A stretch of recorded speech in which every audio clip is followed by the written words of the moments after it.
12 hari ke depan, mestinya setelah 12 hari ke depan dari sekarang, mestinya keadaannya akan lebih bagus. Jadi kami sudah buat skenario-skenario yang baik, skenario 1, skenario yang positif, tapi kita sudah buat juga worst case scenario di mana saya sudah singgung tadi kalau sampai lebih dari 40.000 per hari yang kena. Katakan sampai 50.000. Saya juga minta kepada seluruh gubernur, bupati dan wali kota turun ke bawah, mengecek lapangan, mengontrol kesiapan, baik itu obat-obatan, baik itu alat-alat kesehatan, baik itu tabung-tabung oksigen, dan juga tempat-tempat isolasi.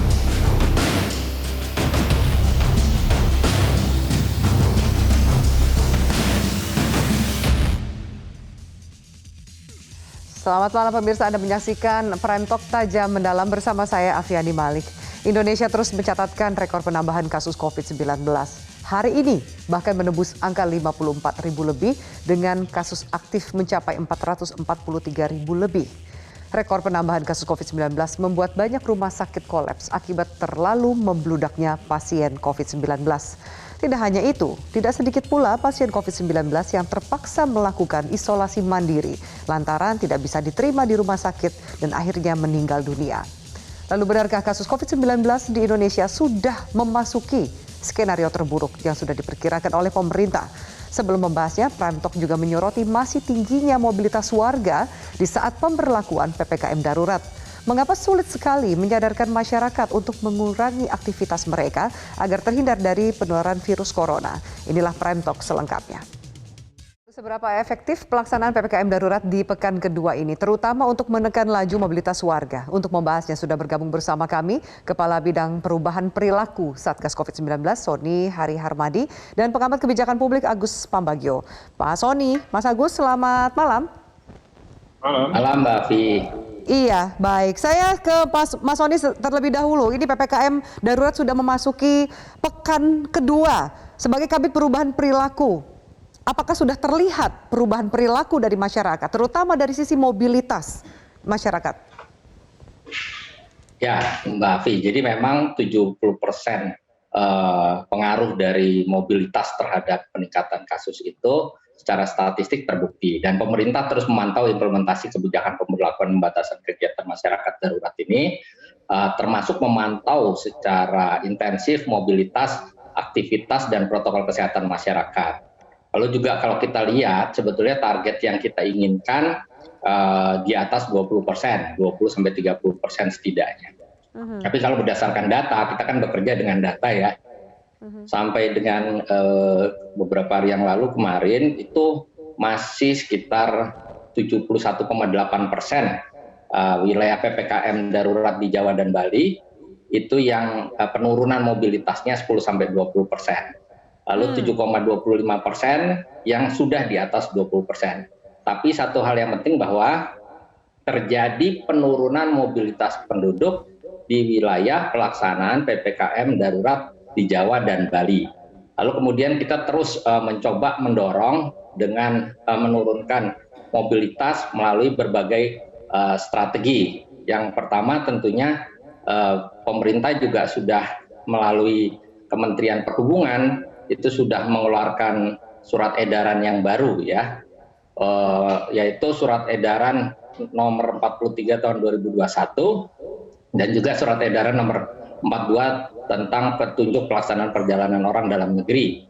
Lalu di dalam surat edaran tersebut ada 2 poin perubahan yang penting, yaitu khusus perjalanan rutin dengan moda transportasi darat, angkutan sungai, danau, dan penyeberangan serta kereta api komuter dalam satu wilayah aglomerasi perkotaan hanya berlaku untuk kepentingan sektor esensial dan sektor kritikal. Lalu kemudian perjalanan wajib dilengkapi ya, jadi perjalanan itu wajib dilengkapi dengan STRP, ya, surat tanda registrasi pekerja, dan ini menjadi wajib karena wajib sehingga bagi mereka yang tidak memenuhi syarat tidak bisa. Lalu kemudian juga kalau kita lihat sebetulnya harusnya nanti dalam 2 hari lagi ada penurunan lagi dan kita akan pantau terus, kira-kira gitu Mbak. Oke, 2 hari lagi kita akan pantau karena waktu yang tersisa sampai tanggal 20 sekitar 6 hari lagi. Kita harapkan bisa mencapai target 20-30%. Mas Agus, bagaimana Anda melihat dari berjalannya PPKM darurat di pekan kedua ini? Disampaikan sudah ada penurunan sekitar 10-50% di 71% wilayah yang menerapkan PPKM darurat. Apakah ini cukup?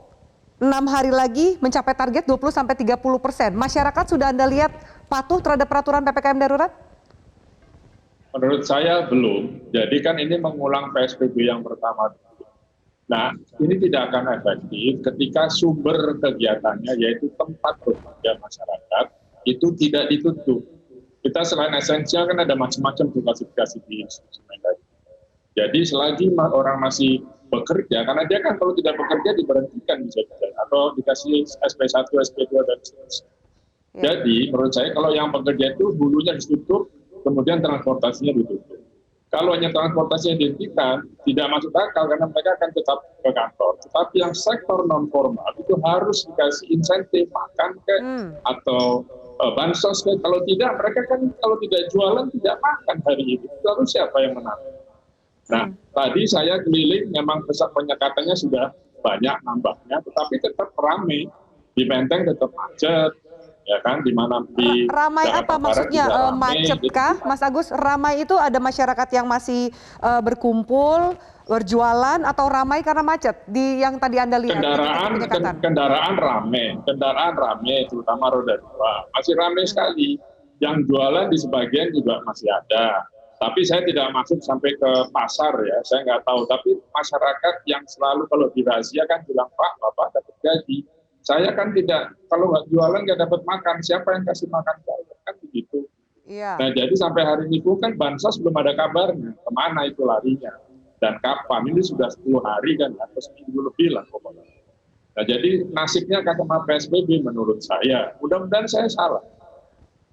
Oke, baik. Bukan hanya dilihat dari sisi mobilitas yang turun, tapi juga kemudian kesejahteraan masyarakat yang terdampak dengan adanya penerapan PPKM darurat ini. Pak Sony, soal bansos dan insentif yang tadi disampaikan, sejauh mana itu sudah dipersiapkan, kapan bisa diterima oleh masyarakat?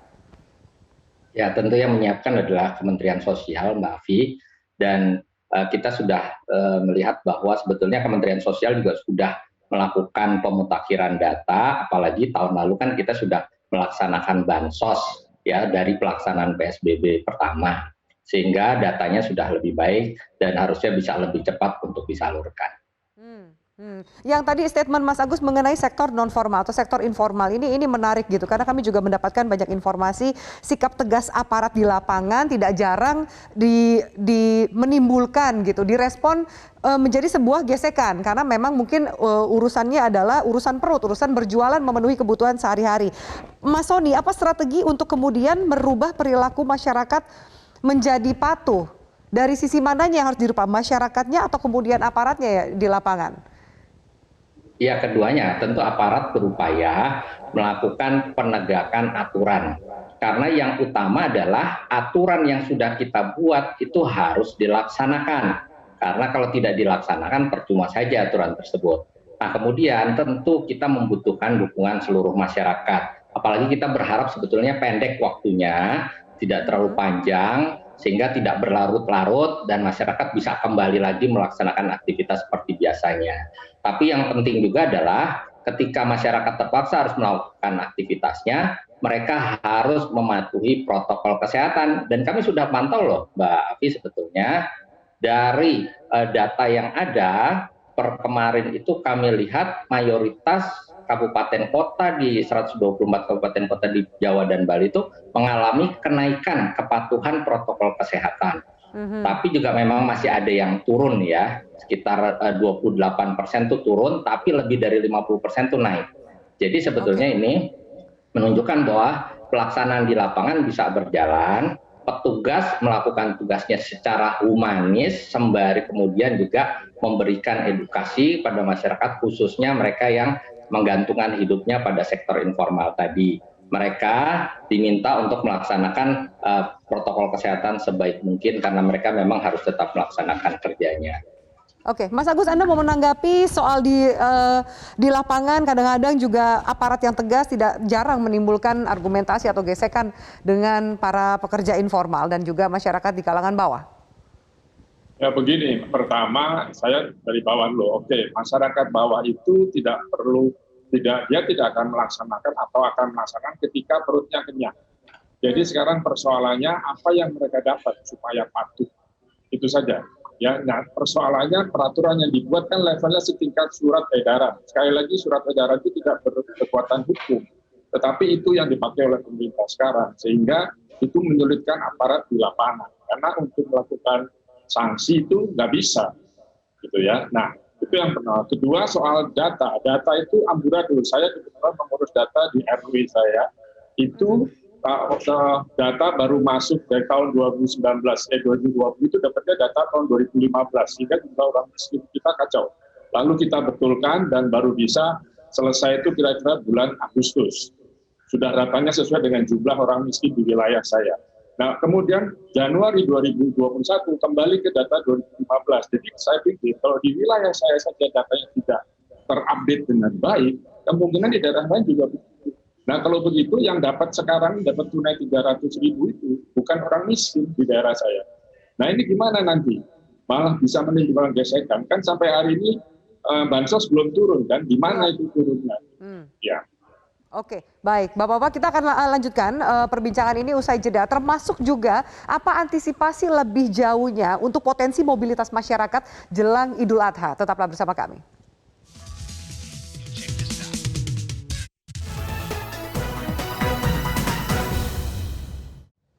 Pemirsa, berdasarkan pantauan data indeks mobilitas masyarakat yang dirilis oleh Google dari 29 Mei hingga 10 Juli, ada kecenderungan penurunan mobilitas masyarakat di wilayah yang memberlakukan PPKM darurat. Meski demikian, ada peningkatan mobilitas masyarakat yang cukup signifikan di lokasi jasa farmasi dan juga penjualan barang kebutuhan pokok. Di Provinsi Bali, penurunan kegiatan masyarakat ke sejumlah tempat umum berkurang cukup signifikan. Ada kenaikan mobilitas masyarakat di wilayah pemukiman sebesar 14% yang menunjukkan kepatuhan masyarakat untuk diam di rumah sementara. Berikutnya di Jawa Tengah, indeks mobilitas di Jawa Tengah pun menunjukkan penurunan, namun ada peningkatan di sektor farmasi dan makanan sebesar 4%, serta di pemukiman sebesar 15%. Di Jawa Timur, meski ada penurunan mobilitas di sektor retail, rekreasi, transportasi umum, dan perkantoran, namun masih terlihat adanya kenaikan mobilitas di taman terbuka sebesar 9%, farmasi dan makanan sebesar 14%, dan pemukiman sebesar 13%. Selanjutnya kita lihat di DKI Jakarta, data indeks mobilitas menunjukkan penurunan yang cukup signifikan di semua sektor dan kenaikan sebesar 17% di wilayah pemukiman yang menunjukkan kepatuhan warga ibu kota terhadap aturan PPKM darurat. Di Bumi Parahyangan, Jawa Barat juga ada penurunan signifikan dari mobilitas masyarakat, namun perlu diperhatikan kenaikan mobilitas masyarakat di sektor farmasi dan makanan yang menunjukkan peningkatan kebutuhan masyarakat akan obat-obatan.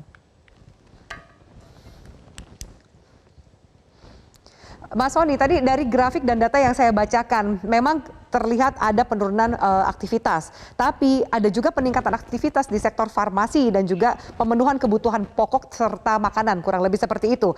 Apa antisipasinya supaya kemudian tidak ada kerumunan dari warga, supaya warga tetap bisa menjaga protokol kesehatannya? Karena di situasi seperti ini tentu makanan, kebutuhan pokok dan obat-obatan juga menjadi target pembelian dari masyarakat. Betul Mbak Afi, jadi sebetulnya mobilitas orang ke tempat kerja itu turun, ya cukup besar. Tapi kemudian mobilitas untuk ke tempat farmasi, membeli makanan itu meningkat, kita tahu wajar ya, karena orang sekarang membutuhkan obat cukup banyak. Dan juga mobilitas di perumahan tuh naik ya, karena artinya orang stay at home, ya di rumah saja.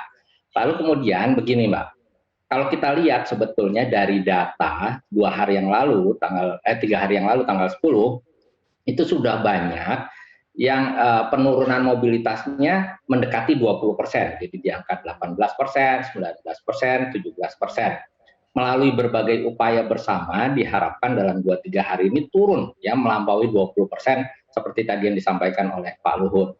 Nah, caranya gimana strateginya? Di hilir dan di hulu. Penyekatan itu adalah strategi hilir, tetapi kita juga butuh strategi hulu. Makanya kan Menteri Perhubungan sudah mengeluarkan surat edaran untuk membatasi, menambah lagi syarat pergerakan orang. Lalu kemudian juga yang penting sebetulnya di dalam pelaksanaan PPKM darurat itu masih berlaku PPKM mikro. Sehingga kalau kita perhatikan PPKM mikro itu salah satu tugas posko desa, posko kelurahan adalah membatasi mobilitas penduduknya keluar dan masuk desanya, keluar dan masuk komunitasnya. Kalau terjadi penyaringan, PPKM mikro ini berjalan dengan baik, posko desa, posko kelurahan melakukan upaya-upaya untuk menyaring siapa yang bisa keluar dan masuk, itu akan sangat membantu di hulu. Jadi kita ini tidak kebanjiran di hilir. Kalau kebanjiran di hilir seperti penyekatan, itu kita lepas hulunya, itu akhirnya berdampak terhadap kerumunan kan di hilirnya.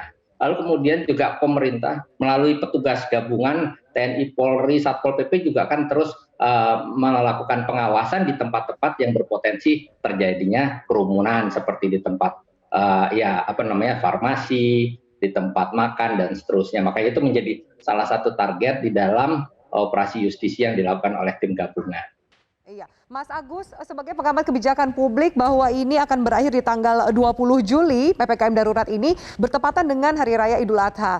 Apa yang harus diperhatikan lebih jauh mengantisipasi potensi mobilitas masyarakat jelang Idul Adha, Mas Agus? Ya, sekarang kan peraturannya sudah berjalan ya setingkat ST itu. Tapi sekali lagi belum ada pejabat kementerian menyatakan mudik Idul Adha dilarang, belum ada nih. Jadi orang-orang ini beranggapan tetap akan keluar pasti.